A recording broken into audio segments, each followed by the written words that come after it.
রব্বুল আলামিন আমাদের রব্বুল আলামিন।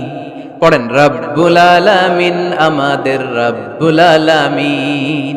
কে দিয়েছে আকাশ নদী অবাক প্রকৃতি, কে দিয়েছে ঘুমন্ত রাত মিষ্টি প্রভাতী, কে গড়েছেন আকাশ মাটি অবাক প্রকৃতি, কে দিয়েছে ঘুমন্ত রাত মিষ্টি প্রভাতী। বিশ্ব নিখিলকার ইশারার ক্ষমতার অধীন, বিশ্ব নিখিলকার ইশারার ক্ষমতার অধীন। রব্বুল আলামিন আমাদের রব্বুল আলামিন। আমরা কিন্তু প্রত্যেকদিন ফরজ সালাতের পরে এই দোয়াটা করি কিনা ভাই? রদিতু বিল্লাহি রাব্বা, আল্লাহ তোমার রব হিসেবে পেয়ে খুশি, অবিল ইসলামী দীনা, ইসলামকে ধর্ম হিসেবে পেয়ে আমরা খুশি। এই দোয়াটা পড়ি কিন্তু অর্থ বুঝি না, তাই হৃদয়ে লাগে না, ঠিক কিনা? এজন্য অর্থ জানার দরকার আছে না নাই? আমি সব সময় বলি, প্রিয় ভাইয়েরা, কোরআনের অর্থ পড়ুন, মাতৃভাষায় কোরআনকে বুঝুন। শাইখ আব্দুর রহমান সুদাই যখন ইমামতি করতেছে তখন ওই আল্লাহর ঘরটা সামনে আছে না নাই? আপনারা টিভিতে দেখেন নাই? কাবা ঘরের সামনে কিন্তু নামাজটা পড়ে। তো ওই আয়াতের অর্থ ছিল, এই ঘরের রবের ইবাদত করবা, তাহলে রিজিকের ব্যবস্থা করবে কে? তো ওই ঘরের সামনে দাঁড়িয়ে উনি ইমাম, চোখের পানি উনি ধরে রাখতে পারে? ধরে রাখা সম্ভব না, এর কারণ অর্থ বুঝে। আমরা আজীবন পড়ি সুবহান রাব্বিয়াল আ'লা, এর অর্থটা যে কি কেউ জানে না, ঠিক কিনা? তো চোখ দিয়ে পানি নামবে কেমনে? চাইনিজ ভাষা আমাদের কাছে যেরকম, কোরআনের তেলাওয়াত আমাদের কাছে অনেকটা এরকম। চাইনিজ ভাষার অর্থ জানি না, কোরআনের আয়াতের অর্থ জানি, কিন্তু এই কথা বললে কি আল্লাহ আমাদেরকে ছাড়বে? No excuse will be granted that day. সেদিন আল্লাহ কোনো এক্সকিউজ গ্রহণ করবে না। অনেক হিন্দু মুসলমান হয়, এরপরে তারা কোরআন বোঝে, আল্লাহ বলবে হিন্দু হয়ে পারলো, তুই পারলি না কেন? জোরে বলেন ঠিক কিনা? এজন্য অর্থ বোঝার চেষ্টা করতে হবে। তাহলে আলোচনার যেই জায়গায় আমরা এসেছিলাম, আমার কথা বলছিলাম, আল্লাহ বলেছেন ইসলামকে তোমাদের ধর্ম মনোনীত করে আমি আল্লাহ খুশি। আমরাও বলে দিলাম, আল্লাহ তুমি যদি ইসলাম দিয়ে খুশি, আমরাও ইসলাম পেয়ে খুশি। জোরে কোন ঠিক কিনা? আমরা সব জায়গায় ইসলাম মানতে চাই, যতক্ষণ দেহে প্রাণ আছে ততক্ষণ পর্যন্ত ইসলামকে মানতে চাই, সব জায়গায় মানতে চাই, ইসলামকে আমাদের জীবনের আদর্শ বানাতে চাই, ঠিক কিনা? সাইয়েদনা ওমর ফারুক বলতেন, নাহনু কওমুন আ'আজ্জানাল্লাহু বিল ইসলাম, আমরা তো এমন জাতি যেই জাতিকে আল্লাহ তাআলা ইসলাম দিয়ে সম্মানিত করেছে। ফাইন ইবতাগাইনাল ইজ্জাতা বিগাইরিহি আযাল্লানাল্লাহ, ইসলাম রেখে দিয়ে কেউ যদি অন্য কোথাও সম্মান তালাশ করে, তাকে অপদস্থ করে ছাড়বে কে? এজন্য আমাদের সম্মান কোথায়? আমরা মুসলমান, এটা বলতে কি আপনাদের লজ্জা লাগে? পৃথিবীর যেই কোনো দেশে যাই, হিন্দুদের রাজ্যে যাই, বৌদ্ধদের রাজ্যে যাই, যেই কোনো ইমিগ্রেশনে দাঁড়াই না কেন, চিৎকার করে বলবো আমি মুসলমান। জোরে কোন ঠিক কিনা? We are proud of Islam. ইসলাম আমার অহংকার, ইসলাম আমার গর্ব, ইসলাম আমার আল্লাহর দেয়া ধর্ম। এজন্য ইসলামের বিজয়কে কেউ ঠেকিয়ে রাখতে পারবে? আমি প্রায় উদাহরণ দিয়ে, উপমা দিয়ে বলি, ইসলাম হচ্ছে চারা বীজের মতো। চারা বীজ মাটিতে ঢুকিয়ে দিলে এটা উপরের দিকে ওঠে। তো ইসলামকে যারা মাটিতে গেড়ে ফেলতে চায়, তারা জানে না ইসলামের উপমাটা অনেকটা চারা বীজের মতো। ইসলামকে মাটিতে গেড়ে দিলে এটা কি হবে? জোরে বলেন, আরো জোরে বলেন। উপরের দিকে গর্জে উঠবে। এই যে উপমা দিছি, এটা নিয়েও আবার অনেকে ভুল ধরে, আছে না নাই? আল্লাহ নিজেই কোরআনে উপমা দিয়েছেন, মাসালুল লাযীনা ইউনফিকুনা আমওয়ালাহুম ফি সাবিলিল্লাহি কামাসালি হাব্বা, যারা আল্লাহর রাস্তায় দান করে, এই দানের উপমা হচ্ছে একটা চারা বীজের মতো। সুবহানাল্লাহ পড়েন। এই চারা বীজ থেকে 7টা শীষ বের হয়, প্রতিটা শীষে জন্ম নেয় শত শস্য দানা।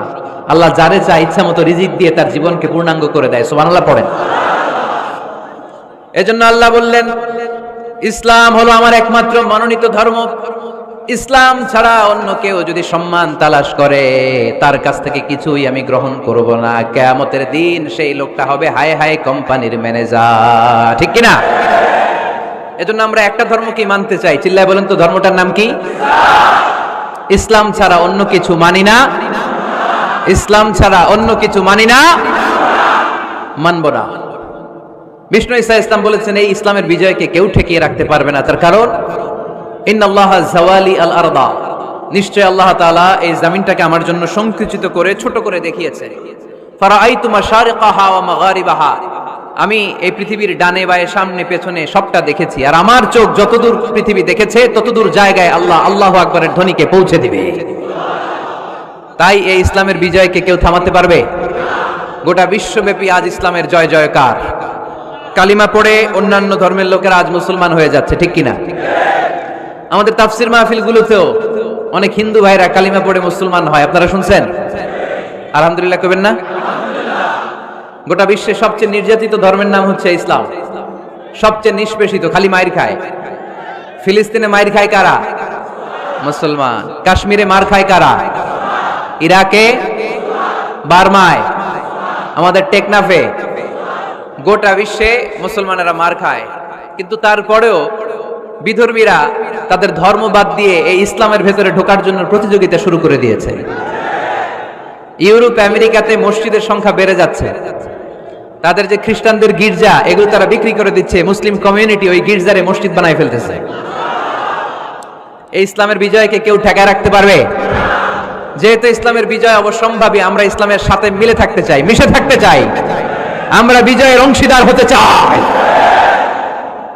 কি আছে ইসলাম ধর্মে যে কারণে গোটা বিশ্বে ইসলাম নির্যাতিত এবং নিষ্পেষিত হওয়ার পরেও ইসলামের জয় জয়কার? আজকে আমাদেরকে জানতে হবে কি আছে ইসলামে। What is the characteristics of Islam? কি বৈশিষ্ট্য রয়েছে ইসলামে, কি বৈশিষ্ট্য দিয়ে আল্লাহ তাআলা বৈশিষ্ট্যমণ্ডিত করেছেন? আজকে এই সংক্ষিপ্ত পরিসরে ইসলামের 10টি বৈশিষ্ট্যের কথা আমরা শুনবো, আওয়াজ করে পড়েন ইনশাআল্লাহ। আপনাদের হিন্দু বন্ধু আছে না? এই হিন্দুদের সাথে যখন কথা বলবেন উল্টাপাল্টা কথা না বলে এই 10টা পয়েন্ট নিয়ে আলোচনা করবেন। আপনাদের অফিসে হিন্দু কলিগ আছে না? তাদেরকে যখন ইসলামের দাওয়াত দিবেন এই 10টা পয়েন্টের আলোকে কথা বলবেন, পারা যাবে? আপনাদের এই ব্যবসা প্রতিষ্ঠানে, এই বান্টি বাজারে হিন্দু ভাইদের দোকান আছে না? পাশে যদি মুসলিম ভাইয়ের কোনো দোকান থাকে তার সাথে যখন আলাপচারিতা করবেন তখন এই 10টা পয়েন্ট নিয়ে কথা বলবেন, দেখবেন ইসলামের সৌন্দর্য দেখে সেও কালিমা পড়ে মুসলমান হয়ে গিয়েছে।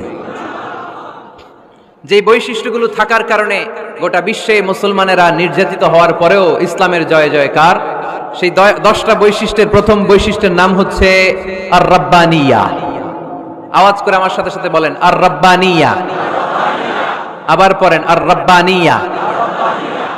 এর মানে হচ্ছে এই ধর্মটা রবের টেক কেয়ারে চলে, এটা রবের দেয়া ধর্ম, এটা মন মস্তিষ্ক প্রসূত কোনো ধর্ম। পৃথিবীর অনেক ধর্ম আছে মানুষের বানানো, ইচ্ছে মতো ধর্মগ্রন্থের মধ্যে যা মনে চায় লিখে দিছে, এরকম ধর্মগ্রন্থ আছে না নাই? কিন্তু আমাদের কোরআনের যতগুলো আয়াত, যতগুলো সূরা, এর একটা আয়াতে কেউ কোনো চেঞ্জ করতে পারছে? কোরআনের একটা শব্দে কেউ কোনো পরিবর্তন ঘটাতে পেরেছে? একটা নোক্তার মধ্যে চেঞ্জ করতে পারছে? এক আয়াতে আল্লাহ কোরআনে বলেছেন ফা আবাউ আইয়ুদাইফুহুমা, মানে দুইজন নবী এসেছিল ইহুদিদের কাছে, ইহুদিরা তাদেরকে মেহমানদারি করায় নাই। এটা একটা বদনাম না? ওমরে ফারুক যখন রাদিয়াল্লাহু তাআলা আনহু মদিনার খলিফা, ইহুদিদের একটা দল ওমরে ফারুকের সাথে সাক্ষাৎ করে এসে বলে, ওমরে ফারুক, তোমাদের কোরআনে আমাদের ইহুদিদের ব্যাপারে একটা বদনাম আছে। কি বদনাম? এই আয়াতে তোমাদের আল্লাহ বলেছে ফা আবাউ আইয়ুদাইফুহুমা, মানে দুইজন পয়গম্বর এসেছিল আমাদের কাছে কিন্তু আমরা এগুলো খাওয়াই নাই, এরা ক্ষুধার্ত ছিল। কিয়ামত পর্যন্ত তোমরা এই আয়াত তেলাওয়াত করবে আর মানুষ আমাদেরকে গালি দিবে। তো গালাগালির দরকার নাই, চলো একটা মিউচুয়ালে যাই। কি যাই? Mutual understanding. বেশি কিছু করা লাগবে না। এই ফা আবাউ আইয়ুদাইফুহুমার আবাউয়ের যে বায়ের নোক্তাটা, এইটা সরাই দিয়ে তুমি উপরে দুইটা নোক্তা দিয়াই বারে তা বানায় দিবা, তাহলে অর্থ হবে ফা আতাও আইয়ুদাইফুহুমা, মানে দুই নবী আসছে আর ইহুদিরা তা করে খাওয়াইছে। ওমরে ফারুক বলে কি লাগবে? কয় এক নোক্তা চেঞ্জ করা লাগবে। কয় একটু দাঁড়া। এরা তো মহা খুশি, আজকে আমাদের মিশন কমপ্লিট। ওমরে ফারুক ঘরের ভিতরে ঢুইকা একটা তলোয়ার নিয়ে আসছে, কয় কার কার লাগবে এদিকে আয়। সব দিছে দৌড়। সুবহানাল্লাহ কইবেন না? আরে ওমরে ফারুক তো এমন সাহাবী ছিলেন যাকে দেখে মুনাফিকরা থরথর করে কাঁপতো। ওমরে ফারুক তো এমন সাহাবী ছিলেন যাকে দেখে শয়তানও কাঁপতো। বিশ্বনবী বলতেন, উমর মা সালাকা শাইতানু সালিকান ফাজ্জান ইল্লা সালাকা ফাজ্জান গায়রা ফাজ্জিক। ওমর, ইবলিস শয়তান যদি তোমারে কোনো রাস্তা দিয়ে আসতে দেখে, ইবলিস ওই রাস্তা থুইয়া অন্য রাস্তা দিয়ে চলে। আমাদের দেশে আমাদের ছেলেমেয়েরা যখন খেতে চায় না, আমরা বলি আম্মু তাড়াতাড়ি খাও, ভাল্লুক আসবে, বাঘ আসবে, বিড়াল আসবে, বলি না? আপনাদের বান্টিতে কি বলেন? আপনার ছোট্ট মেয়েটা রাতের খাবার খেতে চায় না, খাবার নিয়ে পিছে পিছে দৌড়াইতেছেন, মা খাও, কি আসবে বলেন? বিলাই। আর কি বলেন? আচ্ছা, শিয়াল আসবে, কুকুর আসবে, বিড়াল আসবে। মদিনাতেও মদিনার মায়েরা বাচ্চাদেরকে রাতে খাওয়াতে পারতো না, তখন বাচ্চাদেরকে বলতো, মা তাড়াতাড়ি খাও, হা হুয়া ইয়াতি ওমর, ওই যে ওমর আসতেছে। ওমরে ফারুকের নাম শুনলে ভয়ে চুপটি মেরে বাচ্চাগুলো খেতে শুরু করতে পড়েন। সুবহানাল্লাহ। এজন্য বিশ্বনবী বলেছেন, লা নাবিয়্যা বা'দি ওয়ালা রাসূলা, আমার পরে কোনো নবীও নাই, রাসূলও নাই, তবে লাউ কানা বা'দি নাবিয়্যুন লাকানা ওমর, আমার পরে যদি নবী হওয়ার কোয়ালিটি কারো থাকে, আমার ওমরের সেই কোয়ালিটি আছে। ওমরে ফারুকের কাছে আসছিল একটা নোক্তা চেঞ্জ করার জন্য, বারে তা বানাইতে পারছে? এইভাবে অনেক ভাবে ইহুদিরা ষড়যন্ত্র করেছে, একটা অক্ষর, একটা নোক্তা চেঞ্জ করতে পেরেছে? এই ভারতবর্ষ থেকে কোরআন কিভাবে দূর করবে অনেক প্ল্যান করেছে ইংল্যান্ড থেকে। পরে তারা ভাবলো ভারতের যত কোরআন আছে আগুন দিয়ে জ্বালাই দিব, তাইলে কোরআন দূর হয়ে যাবে। পরে তাদের আরেক কমিটি রিপোর্ট করলো, না, আমরা এসে অডিট করে দেখলাম এরা শুধু কাগজে এই কোরআন লিখে রাখে না, এদের হেফজখানাগুলোতে বাচ্চারা মাথা ঢুলতে ঢুলতে কোরআন পরে পরে সিনার ভিতরে ঢুকায় রাখে। যদি আগুন লেগে ধ্বংস হয়ে যায়, ধ্বংস হয়ে যায়,